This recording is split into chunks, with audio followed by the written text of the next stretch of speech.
Hey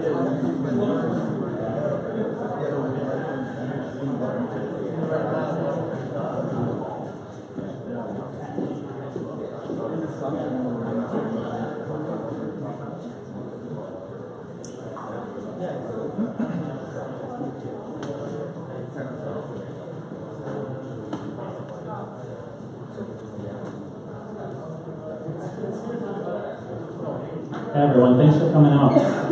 This is the San Francisco Bitcoin Meetup Social. Who's here for the first time at one of our events?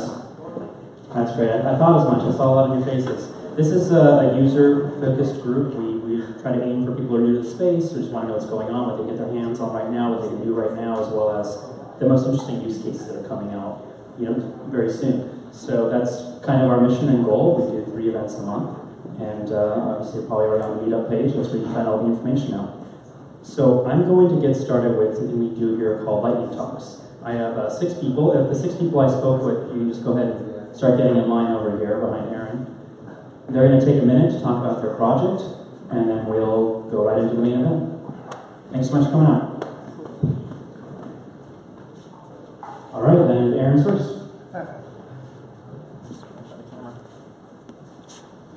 Thanks everybody. Aaron Cole here. We own Suki's Club Modern. It's a cocktail lounge. It's located at Bush and Taylor Street, 2 blocks down from the Grace Cathedral. Open from 4:30 to 2 a.m. every day. And we are the only bar in San Francisco that takes Bitcoin.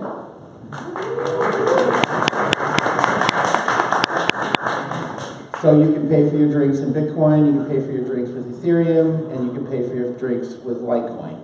So come on out, check us out, and also on the 3rd Wednesday of every month, there is a happy hour with this meetup group. So come on out for that and meet other people interested in the space and want to exchange ideas and have drinks and enjoy themselves. So thank you.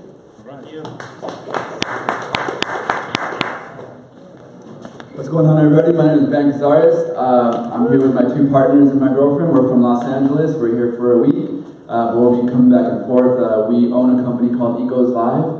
What started as a blockchain-based shared economy platform has become kind of the integration of physics and blockchain towards the automation of shared economies of the future. So we found out that integrating physics and finding out the ecosystems of value, so from the beginning to the end of purchase or sourcing, manufacturing, distribution, we have been finding a lot of ways that we can make objective value a lot more surface objective value to the user itself, so that you can know exactly what you're getting in the ecosystem, wherever you are in the ecosystem of value with that product or process.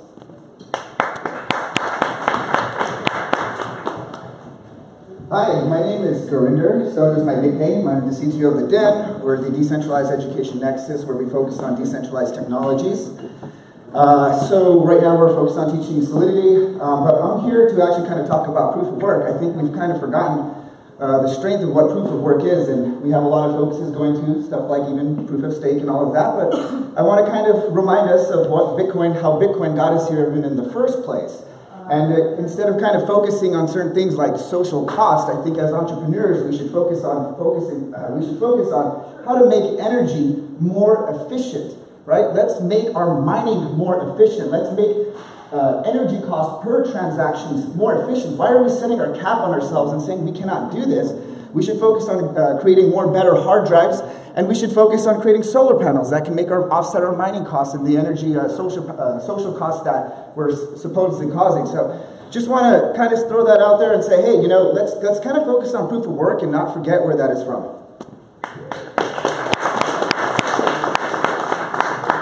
Hi everyone, my name is Amar Lally. I'm a co-founder of 800 Power.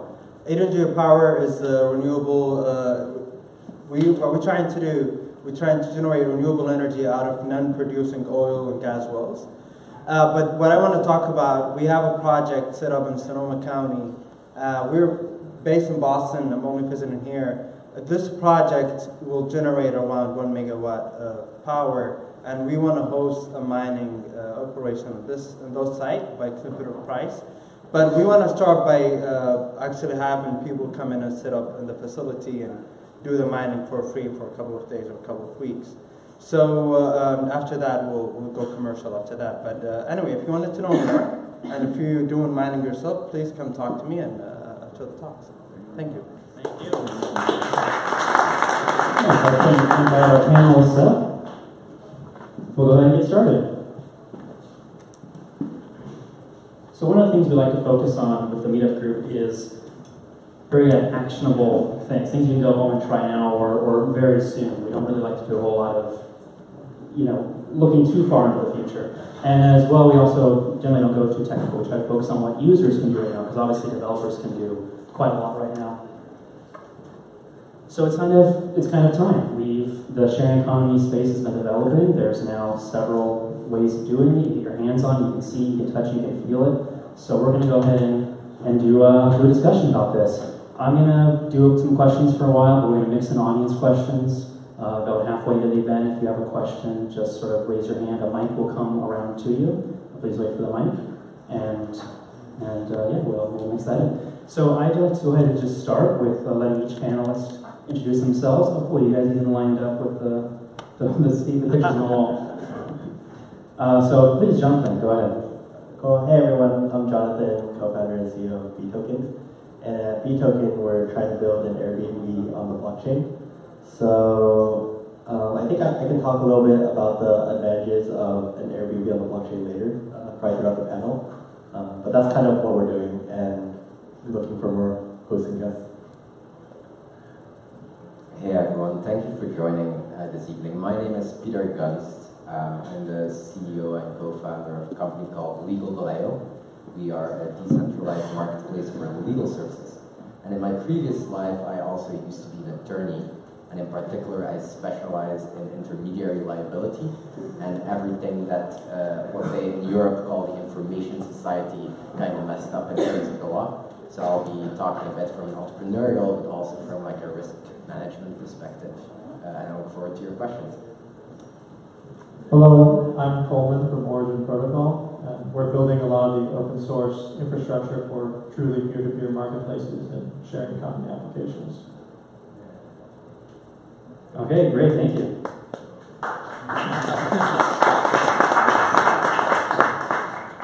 So we just like to kind of go through real quick and just have you kind of describe what people can do right now, how they can kind of, how they can interact with it right now. What does it look like as a user right now with the blockchain? Sure. If you go to demo.originprotocol.com right now, you can try our demo. It's live on testnet, on Ethereum testnet. It looks like a traditional web application, but everything's actually completely decentralized. It runs on IPFS for off-chain storage and Ethereum testnet blockchain for all the transactions. So you can try it right now. Just go to demo.originprotocol.com. So Legal.io is a project that we started in 2012 coming out of Stanford Law School. And a lot of the application is simply centralized. We also have a bunch of users. And what it allows us to do, our customers, typically regulators in the space, like bar associations, use our platform to spin up a marketplace and basically connect clients and attorneys and track every transaction. The area of blockchain that we are particularly involved and interested in is we do a lot of credential validation of attorneys, right? Because it matters whether they're licensed, whether they have insurance. And then every transaction that we track is a reputational data point. And some of you might actually have been in touch with the legal system, and one of the issues in the system is that it's terribly inefficient and intransparent. And so what we've been doing is creating this data layer to solve that problem. Yeah, cool. So a quick update on where BToken is. So we did our ICO in January when we finished that, and then we launched on the Ethereum mainnet in about March, April. So you can go to bnest.com, which is our platform name, and check it out and use it. So we have about like 5 to 10 organic tokens a month there. And I think now we're thinking about product market fit and how to truly scale out the system as whatever scalability means for blockchain applications. And we're mostly focused on cryptocurrency conferences. So how to make a superior accommodation experience for the people going to cryptocurrency conferences or events because they tend to either have or understand cryptocurrency and also usually need a place to stay. So we're currently exploring that right now. So you mentioned scalability. For those who aren't familiar, there's sort of this big limiting factor with decentralized technology right now around how do you make this thing grow to millions of users. And I think when you think about sharing economy right now, I mean, you think about Airbnb, you think about these centralized sites that can handle that volume because they're centralized. What would you say are the challenges with doing this decentralized app? What are the approaches? Yeah, it's really interesting because I think it's mostly because BToken doesn't have enough users right now would be my thought process. But it was actually the most questions we got about scalability were actually during our fundraising process. All the VCs would ask us like, oh, how would you solve the scalability problem? And we're like, oh, we're working closely with the Plasma team and we're trying to figure out like breakthroughs there. And I thought that was like a really interesting time. And then actually, one of the promises of a decentralized application is like, hey, I have all these tokens and there's all these users, and then I use these tokens to somehow like magically incentivize all these users to somehow come use my platform. And then I think now that we're actually trying to do it, it's a little bit harder than we thought because if you're not in crypto, you really could care less of getting a token. To you, it's like almost like giving you a piece of sand. It just doesn't matter. So we haven't quite hit the scalability problem yet. We don't quite have enough users. And I would say like as a decentralized application, our main focus is to get users, which means we actually really like the Ethereum blockchain because it has the most users. And then I think we do keep an active search on other blockchains and try to stay updated. I mean, most of them trade scalability for centralization, and we think it's interesting, but we just haven't really gotten to need to make that change yet. But that being said, I think we are interested in blockchains that can provide us a lot of users, and I think that is like the most benefit that they can provide a decentralized application at this point. And maybe like the technology is also interesting, but may not like be at the forefront of our business needs. Peter, do you think users care if it's centralized or decentralized? I don't think they get that. And I think that John says right to target, his market on the crypto user, right? That's the person that's gonna have MetaMask installed and actually be able to do a transaction. Certainly my mom will not. And one thing that I think is interesting, and I've lived this, is that just building a centralized marketplace is brutal, right? It's really, really hard. Like, there's a couple of pillars that you need to solve, and most people kind of just fail, right? You need to have liquidity, like both supply and demand need to be in balance, or you're screwed. You may have liquidity, but if you don't have the matchmaking capabilities to then connect and activate those users at the right time, screwed again, right? How do you solve that problem? Most centralized marketplace efforts just fail. And then you have this third intangible pillar, and I think we're going to talk about it a lot today, and it's this notion of trust, right? Marketplaces cannot function without trust. And depending on what you're selling, you might not need a lot of trust, or if you're selling and connecting people that have a legal issue and they're highly distressed and they want to know that they're going to spend that $50,000 wisely, you need a tremendous amount of trust. And so if we think about how that's been handled in the past, okay, Airbnb is nice and that my mom has someone to call when things go wrong. What are going to be the parallels in a world of decentralization? And if we're saying that we're going to abstract away the intermediary, which I'm not asserting is the future per se, but we can think about it, then okay. Then like digital identity and the trust factors tied to that identity become crucial. They're actually the solution. They're actually what's going to be holding up this third pillar of trust. And I just think that's a fascinating issue. And especially in areas that are highly regulated, that are very high stakes.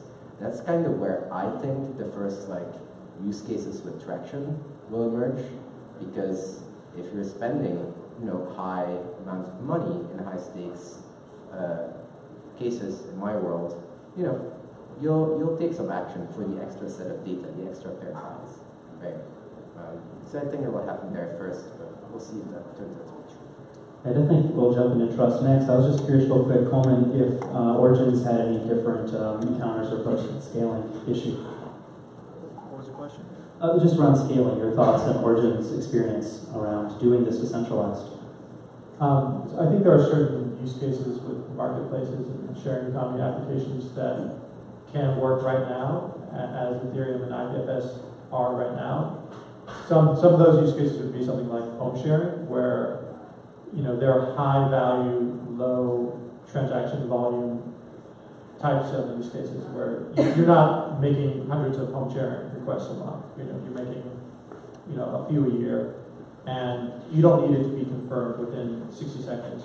Whereas something like Uber, like a decentralized Uber, would not work right now because you need that ride to be fast and instant, and also paying $1 in gas on your home sharing Airbnb rental, that's acceptable, but it's probably not acceptable on your Uber pool.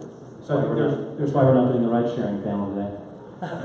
So I think there are different use cases that are more appropriate for how things are scaling right now than other use cases.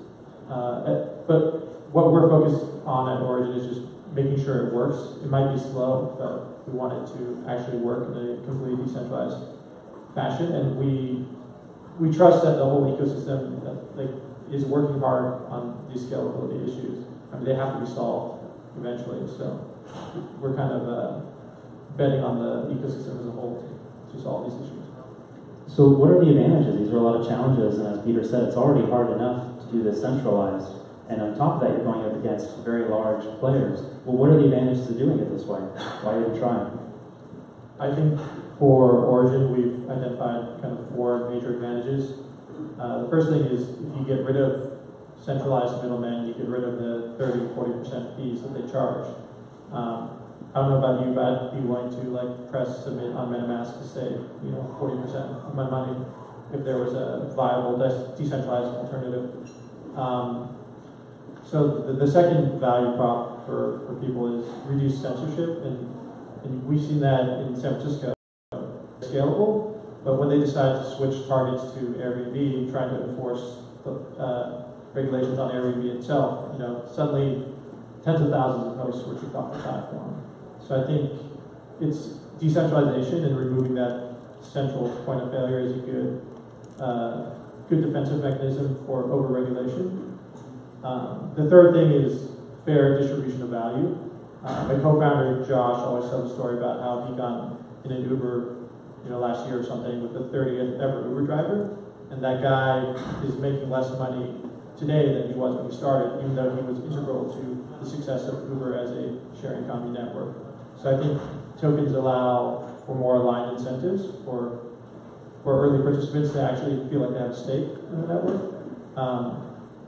And then the fourth thing, which is something we don't think about in San Francisco very often, is that there are 2 billion people in the world who don't have access to a credit card or a bank account.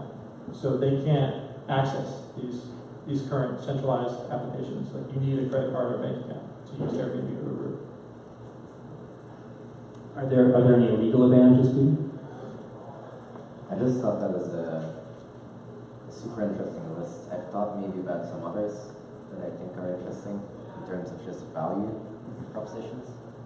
One thing that I'm interested in, and in particular in the identity space, is whether it can be used as a measure of compliance. I'll give you a simple example, right? If you can have an ERC-75 identity contract, you can manage the claims, and you would have a regulated entity that says, well, this person is a licensed attorney, right? Then you can make a transaction pass, but maybe you can make it fail in this system if the person's insurance expires. It's kind of interested in highly regulated industries. You can imagine that use cases like this will emerge, and I don't think that your core necessarily captured that, right? But we're also talking about a different level or layer of solution. So that's an interesting, I think, additional use case, which is like the positive view of what this can mean for the law, right, and the legal system. Lawyers can always have to be the bad guy. Yeah, and They usually have to be. you have to be, and I think what are the legal issues that we can think about? Well, I mean, memos for years, right? But a traditional marketplace would be seen as an intermediary, and typically the US, the EU, they all have frameworks, like under these conditions, an intermediary is not viable, right? Typically if you're a dump pipe, or you take action if you have, a copyright infringement notice that's being served on you. And it's just extremely interesting to think about, okay, if we take the perspective of we're going to actually remove a certain intermediary, right, and this is going to be replaced by a piece of software code, does the law have an actor that it can go to? Does anything differ if the team that wrote the code owns 70% of the tokens? Can we say that they actually have control and it's just the same like a centralized corporation? And I think that's exactly where the law might land, right? One other thing I'll just note, which I think is extremely interesting in light of like privacy regulations that are starting to emerge, and Europe is really good at pre-regulating. They did digital signatures in '99. In 2016, they replaced that by digital trust services as a legislative initiative. But if you think about data governance and data ownership and what it could mean for companies such as mine, to be able to say, actually, we do not have affirmative control over your identity data, it's not in our database, right? And to shift away that huge liability and the cost of a data breach, like the forward-looking potential of the technology is kind of mind-boggling. I don't know if we'll get there. I think we will.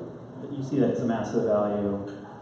And if you tell me tomorrow that you found a solution that allows me to not have to like secure people's legal issues in a system, sign me up. Do you think the industry would react the same way? Once they get it, absolutely. I mean, you're just like reducing my liability. What is there to hate? The problem is that current like identity management schemes, you know, and it's interesting to look at like ERC 75, ERC 75, then like what Uport is doing in terms of, okay, how do we actually build some enterprise infrastructure around key management, right, so that when someone loses their key, which people will, like it's recoverable. So those are kind of the questions and the tooling that I'd like to ask and like to see develop to get there. Those are some legal like angles on this issue. Well, Jonathan, I mean, to go back as well to the advantage here, I mean, you're doing this right now, you've got users, this is live. It's challenging. What are the advantages from your perspective? Sure, so I can talk, I mean, I agree mostly with what Coleman said. I think the main sticking points are first the fair distribution of value. So in Uber, both Airbnb's case, Airbnb grew to $30 billion, but the homeowners didn't really capture any of the upside. So for us, we believe if we're able to be a blockchain-first company, as in we place most of our value in our tokens rather than on equity, which we don't have any external holders, we can really make sure that the token distribution goes to all these homeowners so they feel like they have a stake in the network.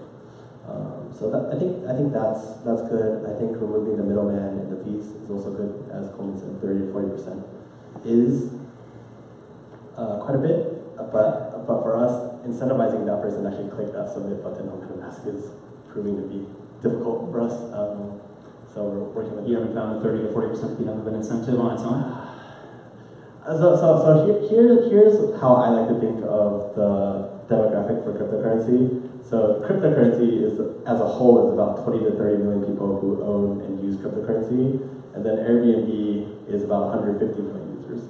So even if we were able to capture every single cryptocurrency user on the planet, we would still only be around 10 to 20% of Airbnb at this current stage. And of course, as a cryptocurrency company, we're extremely bullish that the space will evolve there. But it just goes to show, like, when you talk to a random person on the street and you tell them, hey, you can save 30 to 40% on your fees if you just install MetaMask and use the Ethereum network, it is a little bit of a stretch for them to understand that.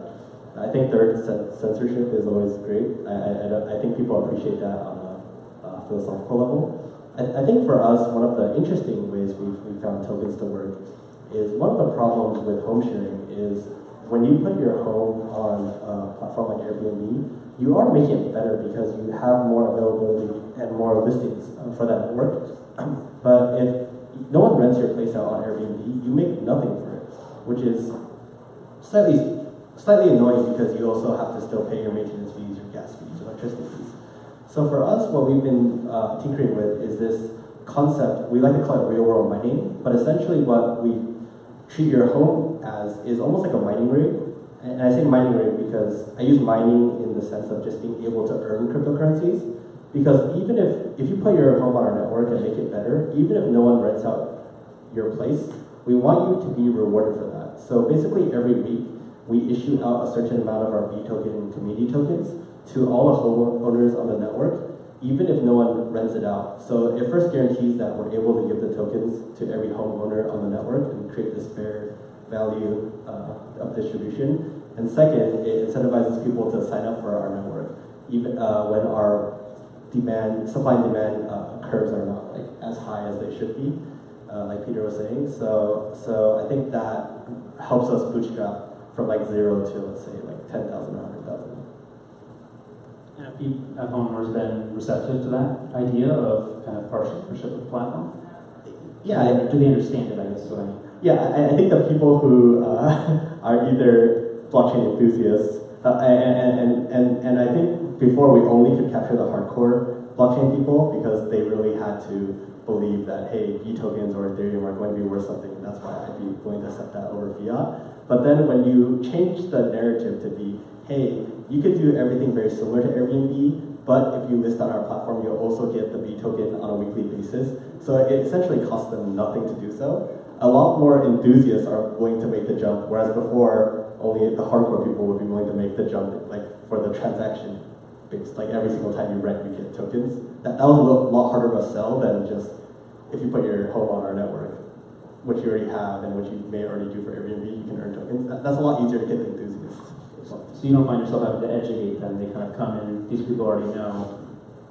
Yeah, so I would say we've slowly started giving up on capturing the 90% of people who don't understand or believe or have any interest in cryptocurrency and focusing more on capturing the 10% of people who are exposed to blockchain and are interested. And we're going from like getting just a 1% who are hardcore and would use the technology just because it's decentralized or just because it utilizes cryptocurrency to try to capture like all 10% who just show interest in it and are willing to like take a few steps in that direction to use it if there's like the incentive is big enough. All right, well, let's try this.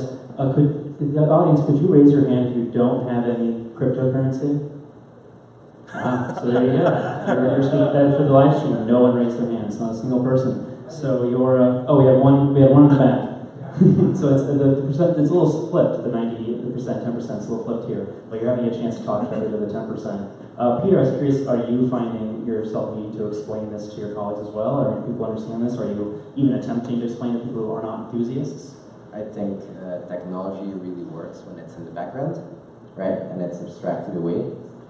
There's obviously a core group of attorneys that are like, damn, so you're saying that you can automate certain contract functions on this.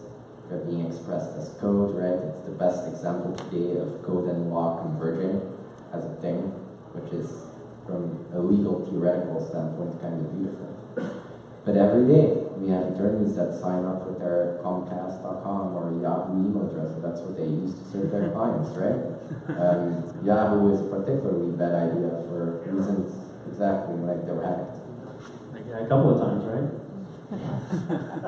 Nobody knows how many times. And so yeah, I mean, we take a very pragmatic approach to this. Like the application that we've built cannot exist today in a purely decentralized form, and that's fine. We're still able to, deliver on our mission, help people, and bring more transparency to the system. But for the core use cases that do make sense in our ecosystem, I think what we're seeing is this initial core group, right? That's like, this is cool, I want to learn more about this, yes, teach me. All of who came here today? Yeah. And then the rest will be the laggards in terms of the adoption curve, and that's fine. And the challenge then becomes, how can you build a user interface that can respect both of those groups, right? The enthusiast can turn it on, can potentially have a head start in this ecosystem, because if it's about building a reputation, right, a head start counts. And then the curve, and it's kind of the same with the LinkedIn, it's typically like a smile in terms of people come into the ecosystem, some drop off, but then as the network effects kick in, and there's enough people, like your adoption curve goes up again. So we have a very pragmatic approach to decentralization, and no one on our team is ever going to claim that it's a fully decentralized thing or that we will get there in a couple of years, just because the user experience we would need to deliver on probably we won't be able to. So Coleman, I know Origin deals a lot with developers and external companies. Are you seeing similar adoption challenges there? Do people understand it? Are they eager? Is there demand? We've actually gotten quite a bit of interest from the open source developer community. I think we have almost 50 open source contributors to our code base right now. But yeah, I think those are mostly, those are developers, blockchain enthusiasts. But I think from a user perspective, it's probably going to take quite a while for any of this stuff to become mainstream or usable by average users. And that's something that we're okay with. We're not delusional. We don't think that this stuff is going to hit the mainstream in 1 year. We think it might take 5, 10 years. And people forget Airbnb is more than 10 years old. Like it's not a new company. So these things take time.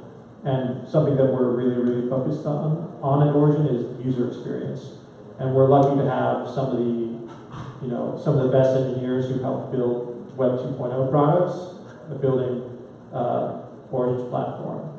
So, for example, we have 3 of the founding engineers of YouTube, we have a founder of PayPal. So a lot of the people who built these core user products that define Web 2.0, they're working really hard on making sure that our platform is usable for the average user. We're concerned with long-term, massive adoption, not just short-term, how many people are going to sign up for this in the next 12 months. So I'm going to go ahead and do some audience questions. Can I give you a chance to, while you're thinking of your question, there's one more thing I wanted to know, Coleman. What other kinds of companies do you see interested in using the platform besides things like eToken? One kind of unexpected example that I've been surprised by is online beauty booking and massages and this kind of area. I guess this industry has been subject to super high middleman fees, all these online booking websites. So if you're a small beauty parlor, you're a small massage studio or something, you have to sign up for Mind and Body or one of these booking sites, and they take extremely high fees for providing simply a matchmaking service. So I think this is one of the industries I didn't know about, that we're subject to such high middleman fees. Okay, so let's do audience questions. I saw we had someone right back there. If you can wait for the mic, they'll come around to you. Okay. Evening. Thanks for coming. Turn that on. Evening. Thanks for coming. My name is Doug with Intentional Management. My question is for John. I read about... Sorry, could you hold your mic a little closer for the live stream? Okay. I read about an incident that happened in February, shortly after your little public deal. And what we'd like to know for aspiring blockchain entrepreneurs that want to get into the business, the lessons learned that you had after that incident, where I guess they got your email list and they spoofed it, btoken.com address, got your investment money. What happened? What kind of things can we do to prevent that? Yeah, sure. So I think it's regarding the phishing incident, and for us, what happened was more or less hackers were able to get a copy of our email list, and then they didn't. btoken.com was not compromised, but what they did was they bought btoken.net, and then they basically messaged all of the people on the list. It wasn't a complete list, but it was a very high level one.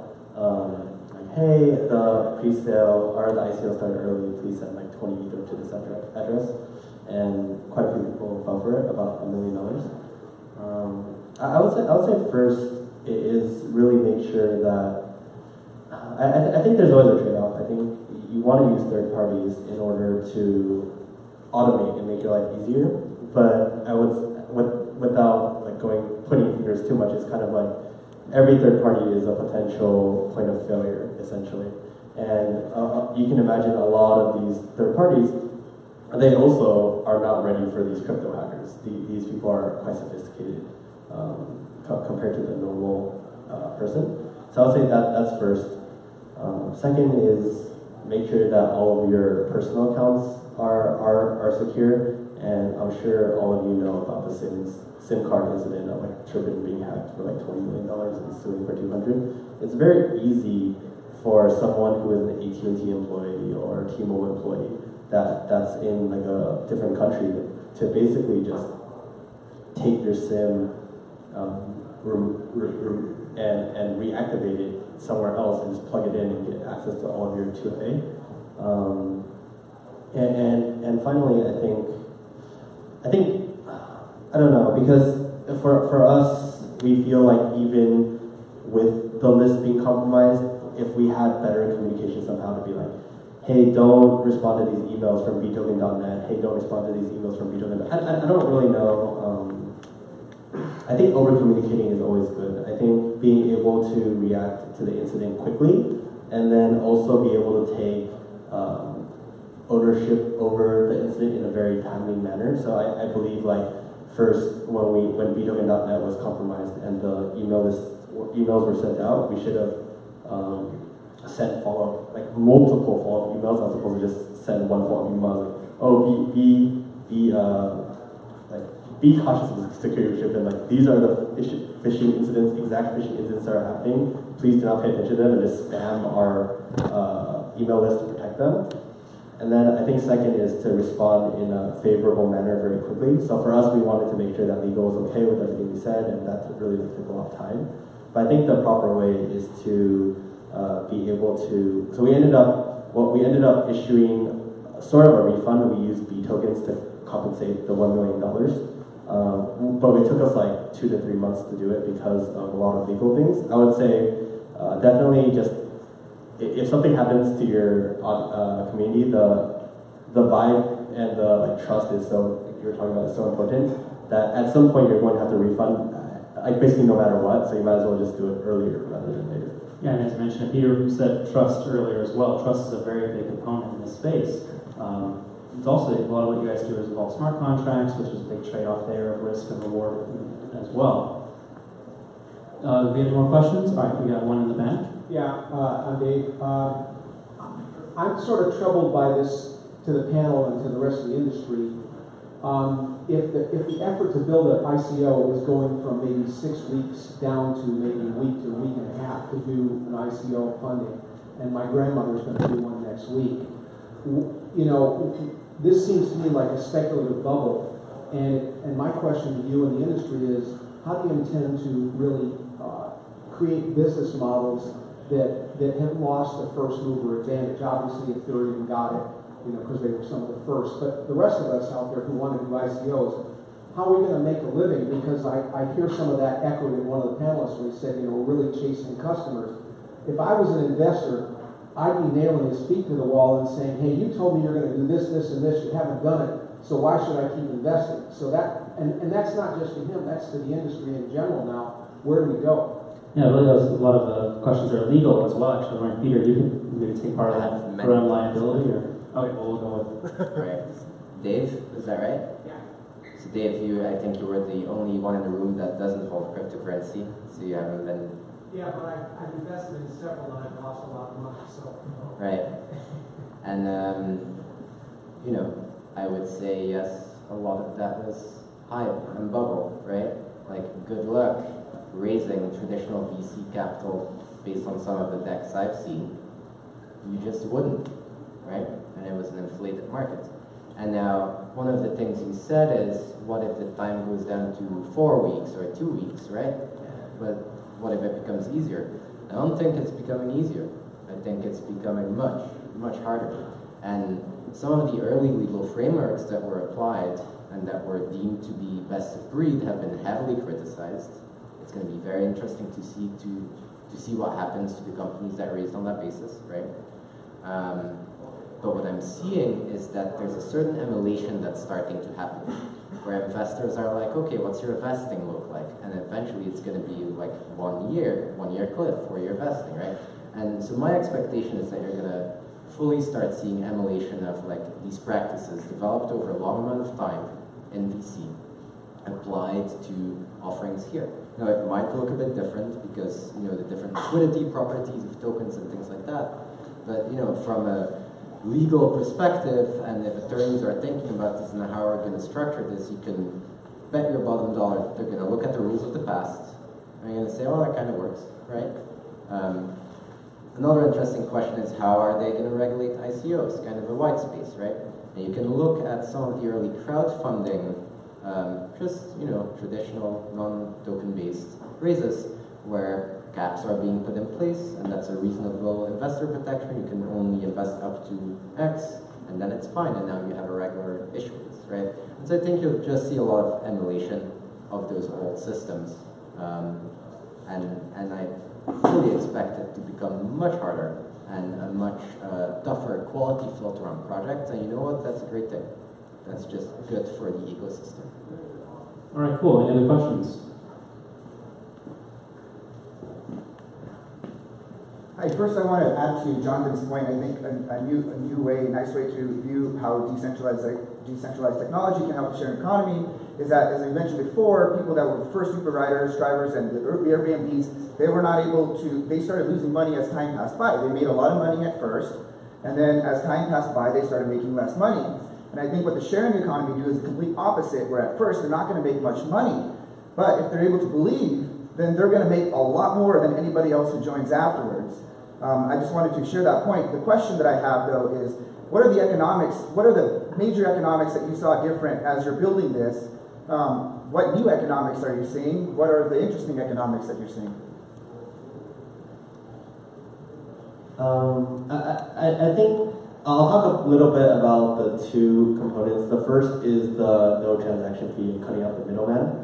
I think, again, I believe that before I thought saying reduction of 30 to 40% fees would be very helpful to bootstrap this economy, but it actually proves to not be as convincing until you reach a certain threshold, like we were talking about earlier. You need like at least 10 to 100,000 people using your platform before people care about the lack of fees. And then I would say in terms of the getting tokens early, which if the network succeeds can become a sizable amount, I think that argument we thought would have been enough, period, but we found out it to be more layered. It's more like, hey, they'd rather take less tokens in the beginning, maybe like 10 to 20 to 30% of their fee into tokens to get that exposure, but they're not willing to take the full exposure. Like they don't want 100% of their payment for rent to be in B tokens, and they'd be a lot more willing to accept something like, we'll give you 80% of the rental fee in something more stable like Ethereum or Bitcoin, or even something like USDT or DAI as a stable coin, or even like we don't directly give USD because of regulations, but we give like USD credits. Like for example, if you earn $300 USD, we're thinking of giving like, hey, you have $300 to spend to your next platform. They're willing to do a lot more. Let's do 70-80% of that and the 20% in B tokens, just in case this goes somewhere. Or like as a homeowner, I get 100% of my fees in USDT, and I just get this like weekly reward in B tokens. Like they're a lot more open to that. So I don't know if that fully answers the question, but that's what we found works pretty well. All right, any other audience questions? Yes, in the back. So I was wondering if Origin kind of takes off. I see what happens a lot in Silicon Valley, like Google, Apple, whatever. They'll acquire new technology. So they don't necessarily have to innovate. They'll go and buy. So like if Origin grows, how will that look? They won't be able to acquire. They won't be able to get in. So how could the bigger players take a stake? And how do you see that kind of shifting from these these big existing companies being able to just buy up any new technology and integrate it? Yeah, I think it's an interesting question.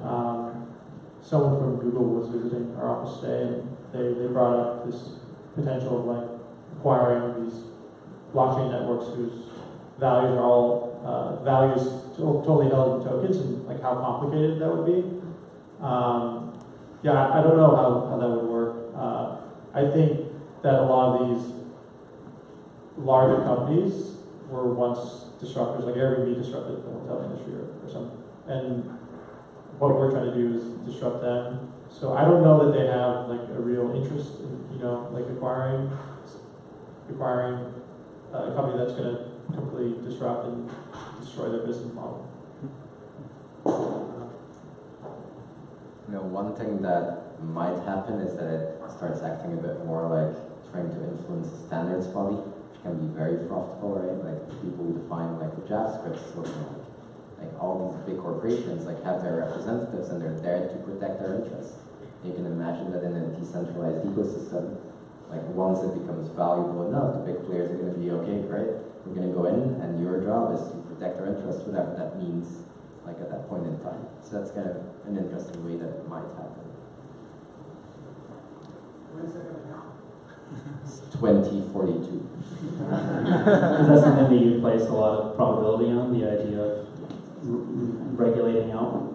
You know, when I started as a lawyer, I was working in DLA Piper, and it's a very big law firm, and they had this old library full of books, and it had like all the legal books from before my time. It was like, and we just invented this thing called the internet, and we're gonna have to create a whole new set of laws because nothing fits anymore. And you know, it's simple, right? You just regulate the access points, the ISPs, and that's how you control it. The same is going to happen very extensively in the ICO ecosystem, right? What are the entry points for that? Those are the ones that we're going to regulate, and we're going to force you to use them to be compliant. And so, you know, time and time again, the law looks at old concepts to apply to new technologies, and I still have to see the first super interesting new technology where that didn't hold true, and where it truly was the case that we had to invent something truly new. Really, we don't have to. A lot of these things are an extension of what has existed, and the legal frameworks, with a little bit of molding, turn out to like fit the boat very well, or at least it's something that a legislator can understand, and even if it doesn't fit the mold really well, they still go for it. Europe is really good at that, and that becomes a pain. You mentioned earlier that there are regulatory advantages to decentralized if you can less liability on the. Yes. Yeah, and there's another one, and I don't think it has been mentioned yet. So I'm super intrigued by this argument of okay, let's take away like 20% like this intermediary fee, and how many people does that convince to start using a certain platform, right? And you're weighing that off against what's the value that the intermediary provides in terms of trust and security. Now, not every industry works that way. For example, not talking about my own industry, the medical industry, right? All regulation is geared pretty much against centralization. In the medical industry, in the legal industry, you cannot apply a marketplace-based business model. You cannot take a percentage of the transaction. Why, you might ask? Well, because regulators have held for decades that if there's this kind of intermediary that takes a percentage, they can control the judgment of the doctor or the lawyer, right? And you know, there's a convincing argument for that. And so if you look at that, and you see that, for example, in medical or in legal, there has not been an Uber in Web 2.0. You cannot name that company. It doesn't exist, right? And in a framework that inherently resists centralization, it becomes very interesting to start applying some of these decentralized technologies, because what if it truly was peer-to-peer, and there was no intermediary that can control my judgment? Doesn't that sound like exactly one of the reasons to be excited about this? And, you know, regulators haven't caught up to this narrative yet, and many will say that it's part protectionism, but I think there's really good reasons for these rules in terms of consumer protection. So how do we apply that now? Right? And especially because in the bullish perspective, this is going to have a very deep impact on the legal system itself. Like lawyers should start getting on board and like upping their knowledge about this, right? And that's an exciting trend to see. That's really fascinating. I would encourage anyone in the audience, if you do want to follow up on what's happening in the world of the law around crypto, there's a really great resource called Coin Center. They are, I mean, maybe Peter could describe what they do. They're kind of like a crypto lawyer group, and they try to educate senators, and they also put a lot of really great material on their website about what's going on. All right, next question. Where's our mic? Here we go. Thank you. So I have a question more for Jonathan Coleman, specifically because you guys already have, you know, your projects have done your raises. You guys also have betas out. So I think anyone that's kind of more of a sophisticated investor in the space is, familiar with SAFT and obviously the criticisms of it. And everyone's wondering about what's going to happen with this conversion event, right? So your tokens get listed on primary or secondary marketplaces. What's to prevent the SEC from coming after you? Now I know that there's a lot of legalese that we could go into, but I'm wondering, like, from a pragmatic viewpoint, if there is a founder in the space that is looking into entering it, what do companies like yours, like, what are you trying to do? What's the internal conversation? How are you trying to overcome that barrier? For example, Ethereum, right? They basically came out and they said, okay, cool, like Ethereum is sufficiently decentralized, right? Like, you fail the Howey test, not security, right? So what's the conversation internally for how you guys overcome that barrier now that you basically have, have completed your raise and now have a functional product? One of the tests you're desperate to fail. Yeah, so I think if you're asking for a practical answer, like what are the companies doing, they're incorporating in other countries like Malta or Cyprus. That's what companies are doing. Okay, I'll give like some generic thoughts and then I'll give some more specific thoughts. So I think generic thoughts are, it's like Coleman said, a lot of companies are incorporating outside of USA.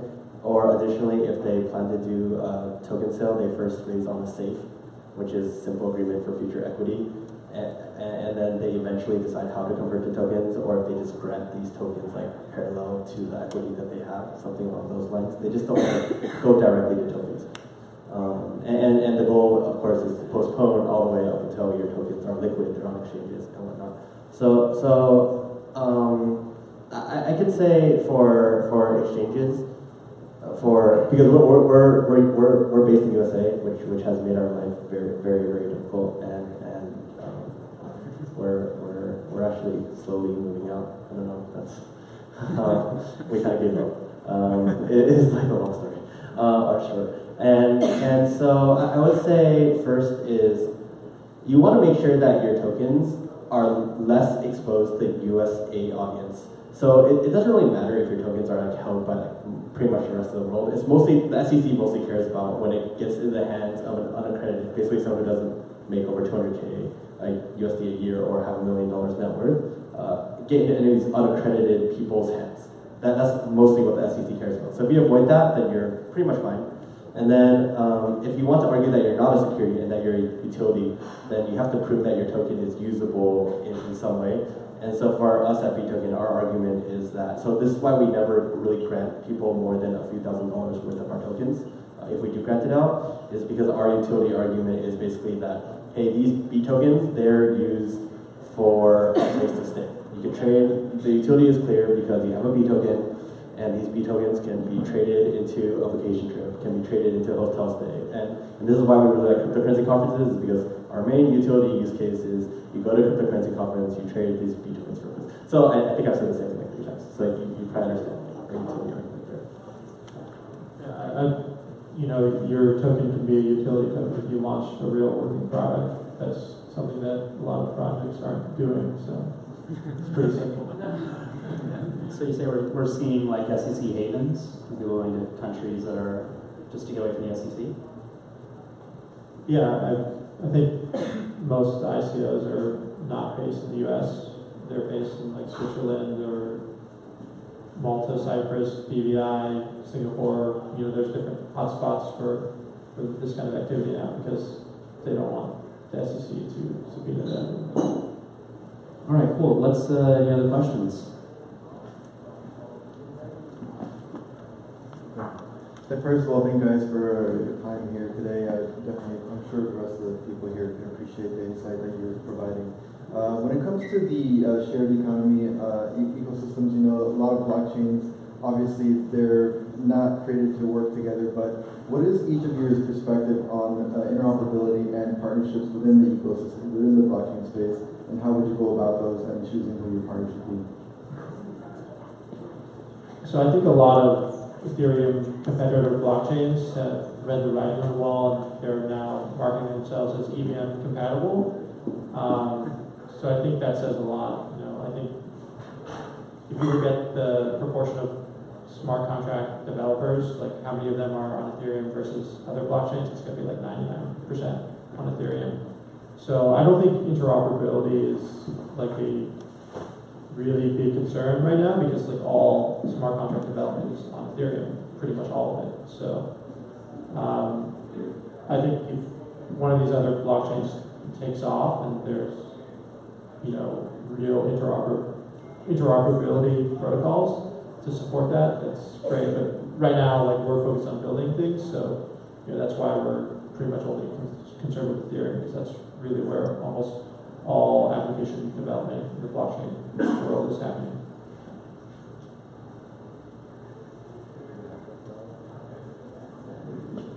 Yeah, I think interoperability is important because I believe in the future proofing, and I definitely believe that certain blockchains like EOS or Neo/Ontology are definitely becoming more widespread. And so we definitely would love to, so as a DApp, we love to tap into all cryptocurrency users. So basically any cryptocurrency user, once the blockchain gets enough adoption, we consider it very heavily regardless of the technology. But we are fans of Ethereum. I have less to say with authority than these guys about like blockchain interoperability. All I'm saying, all I want to add is that in the legal world, we're still trying to work on much more basic interoperability problems in terms of data exchange, and that hasn't even happened, right? So we'll solve Web 2.0 in like the next decade, and 3 later we'll worry about which smart contract frameworks actually need interoperability in practice as those use cases emerge. One of the things that I think is very interesting, and this is also why I believe that some of these Web 2.0 companies have been so successful, is that platforms allow for this notion of generativity, right? Like the creators of protocol didn't expect massage services to be a thing, but it's a thing. And they didn't need protocol's permission to build it. That's a beautiful thing, right? And so it's going to be intriguing to see what use cases emerge. And I think in the legal world specifically, like, can't say, right? But as they emerge, I think interoperability will be important to become part of a production type workflow for any tool. Although Microsoft's blockchain is probably going to own it if they keep controlling Microsoft Word and the way they do today. All right, any other questions?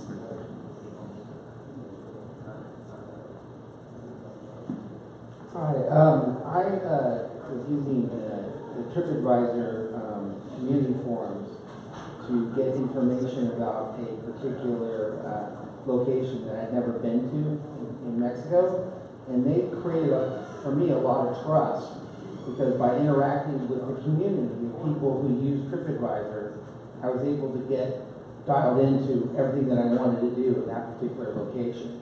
And I'm wondering if you guys are thinking about how you might bring the community to be in touch with each other, to talk with each other about whatever that, if it's ride sharing, if it's whatever you're trading, or the service that's being offered, whether or not having a community forum around that, so the users of that particular product or whatever can grow trust that way. That's an interesting idea. We haven't worked on anything like a community forum. Our primary approach for trust and reputation right now has been to port everything to an ERC-75 smart contract, so you can have multiple sources of trust, like multiple third-party attestations existing on a smart contract that you control. So if it's your Ethereum wallet address, it's your private keys, you control all the things associated with that, including like, you can do like Airbnb verification, email verification.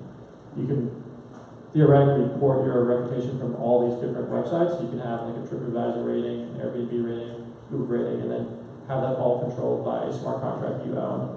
So I think people are talking a lot about self-sovereign identity these days because they've seen the downsides of having, Facebook control all your user data.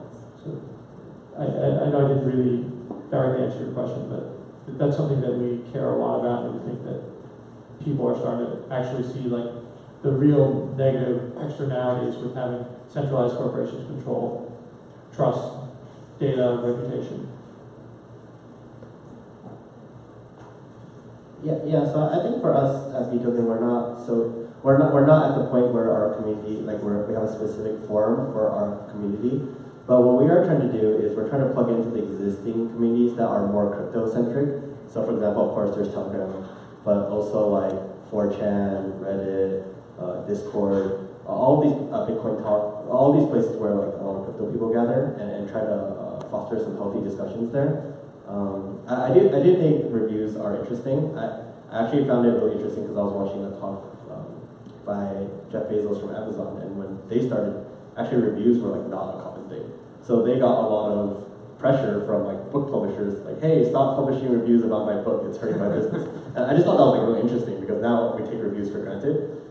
And it makes us like more encouraged to start our review system, like, not, I won't say from scratch, but from less.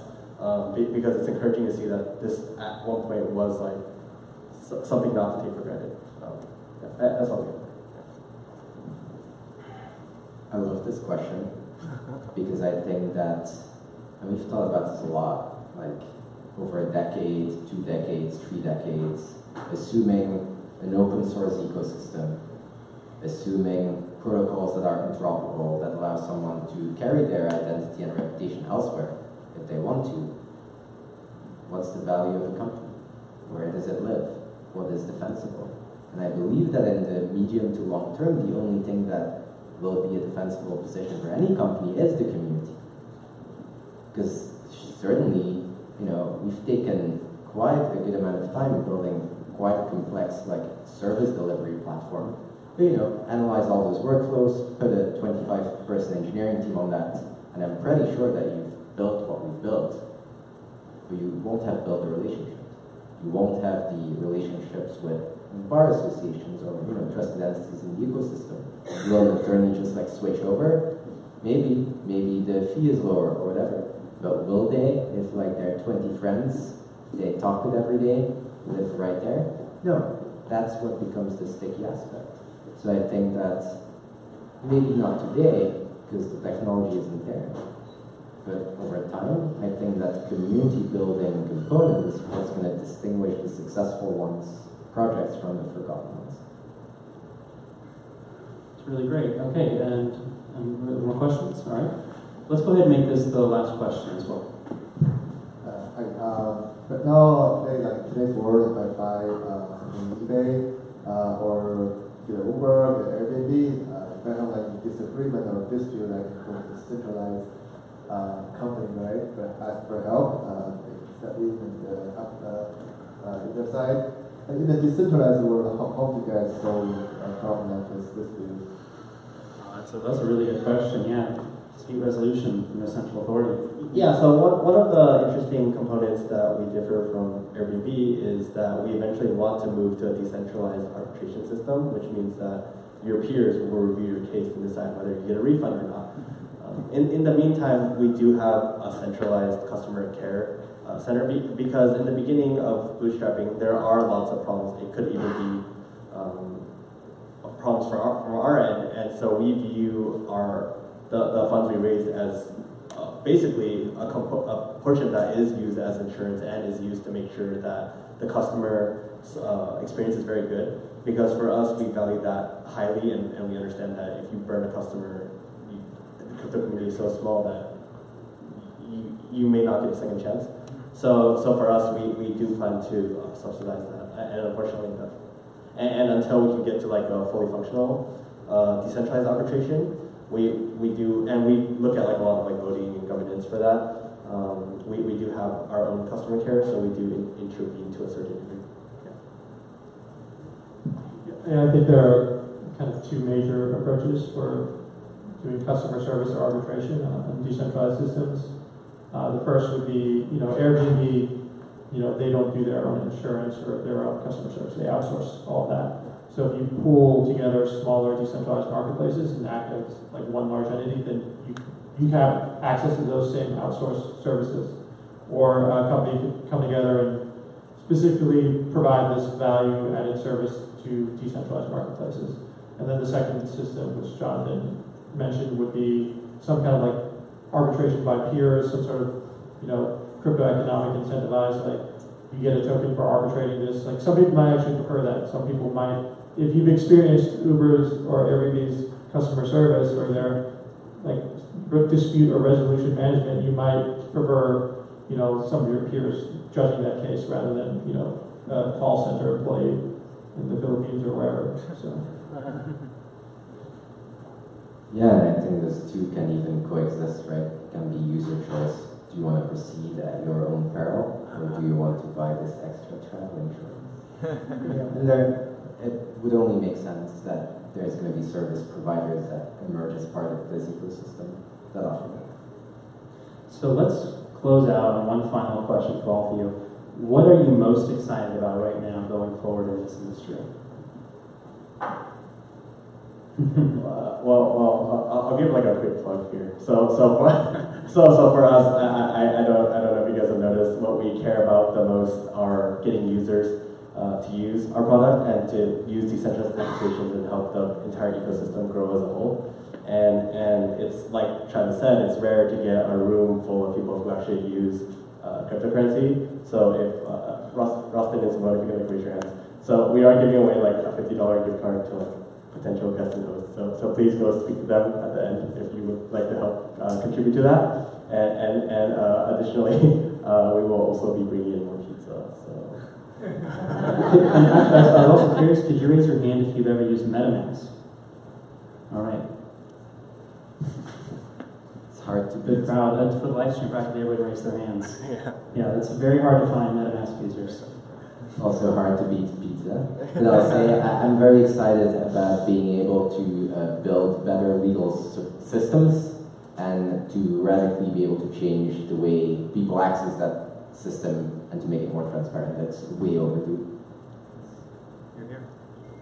There's a great article, I think it's called The Original Sin of the Internet, where it talks about how Web 1.0 was developed to be open source, decentralized, but because it lacked an economic layer, advertising became like the economic layer of the internet, and that kind of created Web 2.0 and a lot of undesirable outcomes. So I'm excited about Web 3.0, about having the chance to kind of re-engineer these protocols with economic layers, with other layers, so we can actually have things be decentralized and open source again. Because I think a lot of the companies that you see in Web 2.0, people assume that these are like guaranteed outcomes. Like, of course, Airbnb dominates like home sharing, or of course, there's a monopoly called Uber that dominates ride sharing. I think if you had these open source protocols like baked into the protocol layer, like you had messaging, you had payments, you had reviews, reputation, identity, like you wouldn't have seen these Web 2.0 companies become what they are.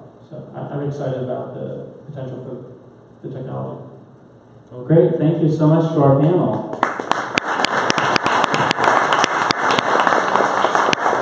Really great discussion, and for everyone here, there's more pizza, there's cookies, there's like crap ton of cookies, and there's even some beer and wine left as well. We're here until like 8:45, 9, if you wanted to stay, hang out, talk with the panelists, or anyone who'd like to talk. And please, just enjoy yourselves. Thanks for coming out. Thanks for having us. Yeah, absolutely. Thanks for moderating. It was a great moderation. Can you stop the live stream real fast? It seems like we also did quite a bit of homework. I think all of those.